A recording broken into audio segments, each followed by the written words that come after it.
fundamentally important chance to be in community with one another and to raise our voices for reproductive freedom for all. Yeah!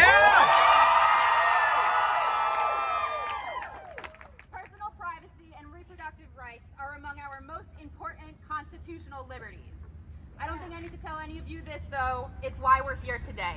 Woo! Yeah! But it bears repeating. Reproductive freedom is a fundamental constitutional right grounded in the privacy protections of the 1st, 4th, 5th, 9th, and 14th Amendments of the United States Constitution. And laws that restrict our access to abortion are a violation of our civil rights and liberties. Yeah! But extremist politicians don't seem to care about our constitutional rights. Whether it's forced waiting periods, medically unnecessary and stigmatizing procedures, requiring coercive and inaccurate medical information to be presented to pregnant people seeking abortion care, legally empowering medical professionals to discriminate against pregnant people because of their identity or personal religious beliefs, or flat out bans, these politicians are determined to block abortion access. And in doing so, they are robbing pregnant people of their basic human and civil rights. Yes. We often see bills hell-bent on stripping us of our freedom of choice all throughout legislative session, targeting different marginalized communities. Like the attempts to restrict gender-affirming care that is medically necessary and often life-saving for transgender men and women and non-binary people, abortion restrictions and bans are attempts to police and control our bodies, families, and future. These laws interfere with a person's bodily autonomy.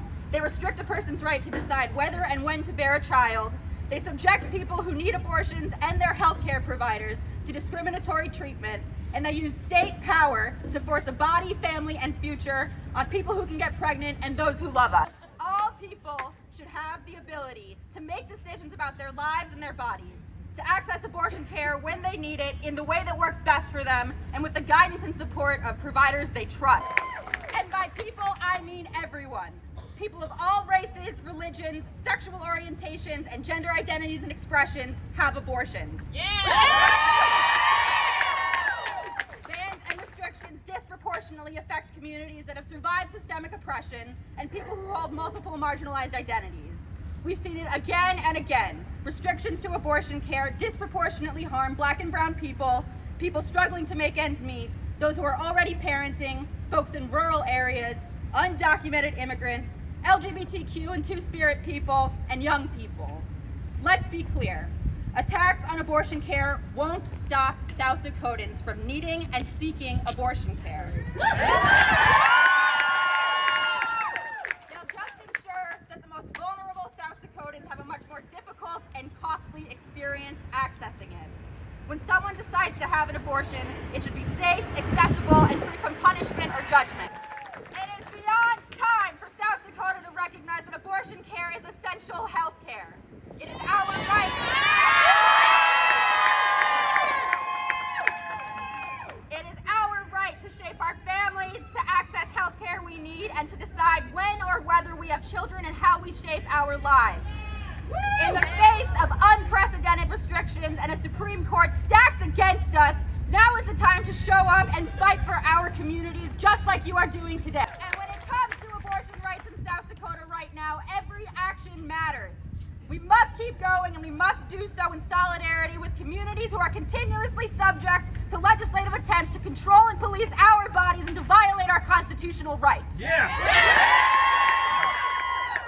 The ACLU of South Dakota will never stop fighting for abortion rights.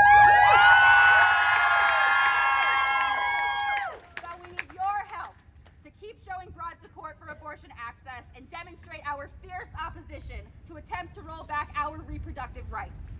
Now more than ever, we have to fight for everyone's reproductive freedom. So connect with your legislators early and often. Call, write, or email. Show up in in-person events when you're able to do so safely. Let your legislators know how you feel and that you will never stop fighting. Let them know the law is clear. The Constitution guarantees people the freedom to make healthcare decisions about their own bodies. Yeah!